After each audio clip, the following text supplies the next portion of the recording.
Saudaraku dikasihi Tuhan, salah satu hal yang mungkin semua kita pernah mengalaminya, yaitu salah sangka kepada Tuhan. Bahasa lainnya adalah curiga kepada Tuhan.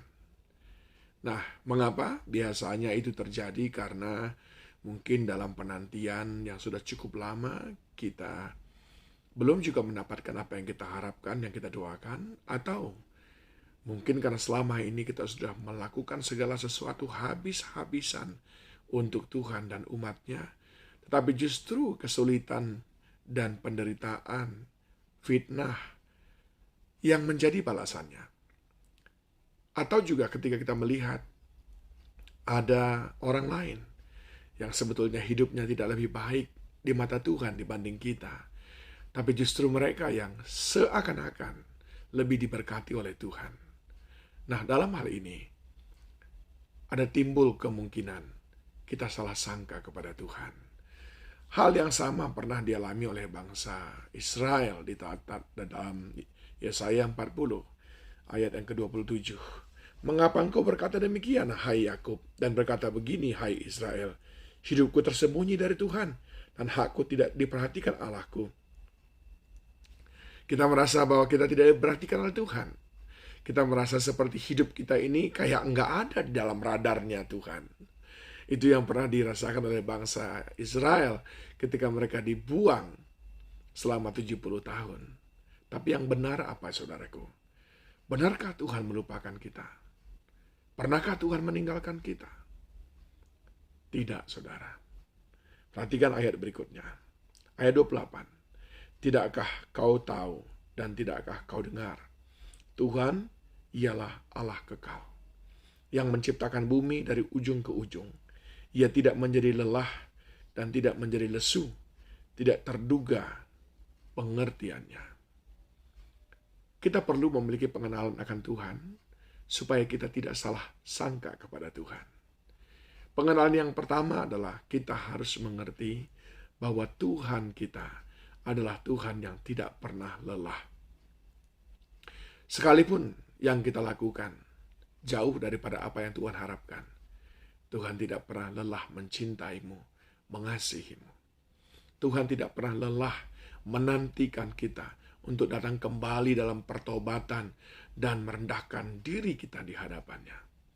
Tuhan kita selalu memiliki energi yang lebih daripada cukup untuk melihat kita kembali datang dan berseru kepada Tuhan. Tuhan kita tidak pernah lelah untuk menantikan kapan hidup kita siap untuk menerima segala janji-janji yang sudah Dia persiapkan bagi kita. Yang kedua yang perlu kita mengerti, saudaraku, supaya kita tidak menjadi salah sangka kepada Tuhan.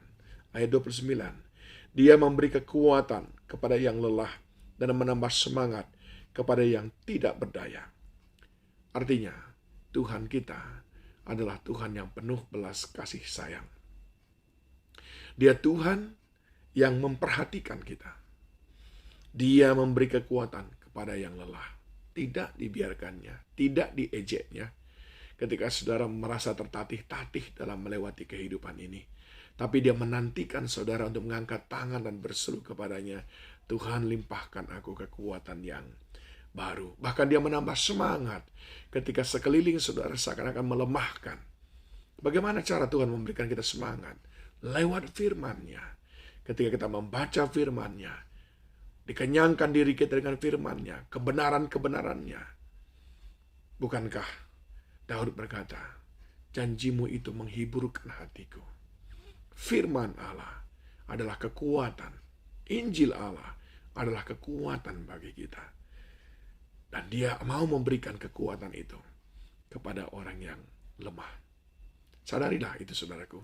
Dia Tuhan yang sangat penuh belas kasih sayang. Dan yang ketiga, saudaraku, dikatakan di sini, orang-orang muda menjadi lelah dan lesu, dan teruna-teruna jatuh tersandung. Tetapi orang-orang yang menanti-nantikan Tuhan mendapatkan kekuatan baru. Mereka seumpama Raja Wali yang naik terbang dengan kekuatan sayapnya. Mereka berlari dan tidak menjadi lesu. Mereka berjalan dan tidak menjadi lelah. Yang ketiga yang perlu kita pahami adalah pembelaan Tuhan diberikannya kepada orang-orang yang menanti-nantikan Dia.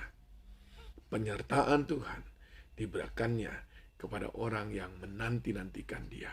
Kemenangan diberikan Tuhan bagi mereka yang bersabar dengan kairosnya Tuhan. Di dalam penantiannya, dia tidak menjadi lemah. Dia tidak menjadi orang yang hilang harapan. Tapi dia melihat Allah yang dia sembah, Allah yang setia. Saudaraku, berhenti.